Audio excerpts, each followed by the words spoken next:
Hey guys, welcome back to my YouTube channel stock की बात live. आज हम लोग जानेंगे नंदन डेनिम्स लिमिटेड के बारे में। ये जो कंपनी है, क्या हमें खरीदारी करनी है या नहीं करनी है, फंडामेंटली कितना स्ट्रांग है, वो हम लोग जानेंगे।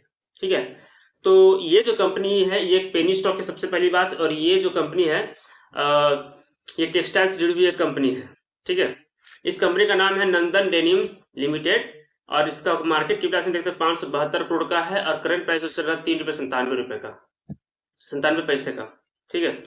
और इस कंपनी का हाई जो लगा 7 रुपये 35 पैसे का, और लो जो लगा है 2 रुपये 96 पैसे का। कंपनी आपको डिविडेंड नहीं देती है। ठीक है। और कंपनी का फेस वैल्यू भी 1 रुपये का है।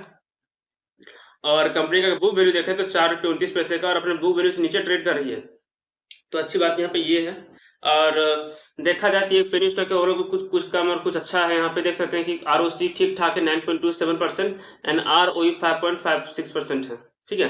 और पीट्रोसी स्कोर देखा जाए इस स्टॉक का, तो वो बहुत बेहतरीन है, वो है 7 का। ये बता रहा है कि फंडामेंटली स्ट्रांग है। अगर इस कंपनी का सेल की बात करें तो कंपनी का सेल देख सकते हैं कि पिछले साल 2010 करोड़ का।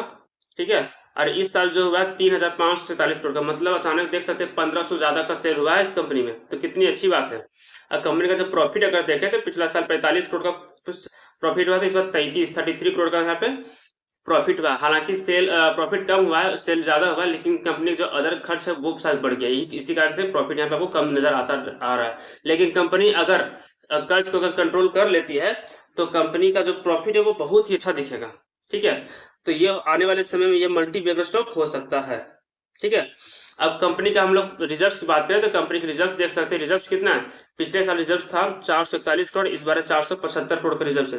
तो कंपनी का रिजर्व बढ़ रहा है। तो कंपनी के लिए बहुत बड़ी बात यहाँ पे यही है कि हमने रिजर्व बढ़ रहा है। और कर्ज है 330 करोड़ का, और कर्ज पिछला बार था, और अभी है 249 करोड़। कंपनी का अपना कर्ज भी कम कर रही है। तो सबसे बड़ी बात है रिजर्व बढ़ रहे, कर्ज कम रहा, सेल बढ़ रहा है, प्रॉफिट हालांकि कम। कंपनी अगर कर्ज कंट्रोल कर लेगी तो प्रॉफिट ठीक ठाक होगा कंपनी में। ठीक है। तो ओवरऑल यहाँ से पता चला कि ये एक मल्टी बैगर स्टॉक है, फंडामेंटली स्ट्रॉन्ग कंपनी है। ठीक है, जो बाउंस बैक कर सकता है। ठीक है। अगर कंपनी का प्रोमोटर्स होल्डिंग देख लेते तो प्रोमोटर्स के पास कितनी होल्डिंग है, प्रोमोटर्स पास 51.01% की होल्डिंग है, बहुत अच्छी खासी होल्डिंग है। और एफआई के पास 0.58% की होल्डिंग है, और डीआई के पास 1.25।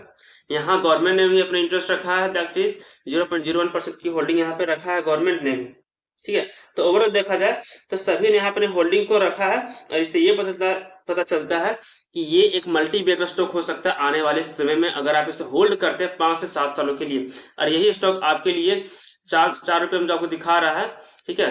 तो ये लगभग 4 रुपए दिखा रहा है, तो यही आपको 40 में मिलेगा अगर आप इसे होल्ड करते हैं। तो इसमें वो पोटेंशियल है कि आपके पैसों को 10 गुना कर सकता है। ठीक है। तो ओवरऑल देखा जाए तो ये ठीक ठाक है कंपनी। ठीक है। और आप इसे लंबा समय के लिए खरीद सकते हैं, आप इसे लॉन्ग टर्म के लिए खरीद सकते हैं। ठीक है। आपको अच्छा खासा रिटर्न देगा, और आने वाले समय में ये एक मल्टी बैगर स्टॉक बन सकता है। आपको क्या लगता है, मेरे इस वीडियो के नीचे कमेंट करके बताएं। और वीडियो अच्छी लगे तो लाइक और सब्सक्राइब करें। Thank you.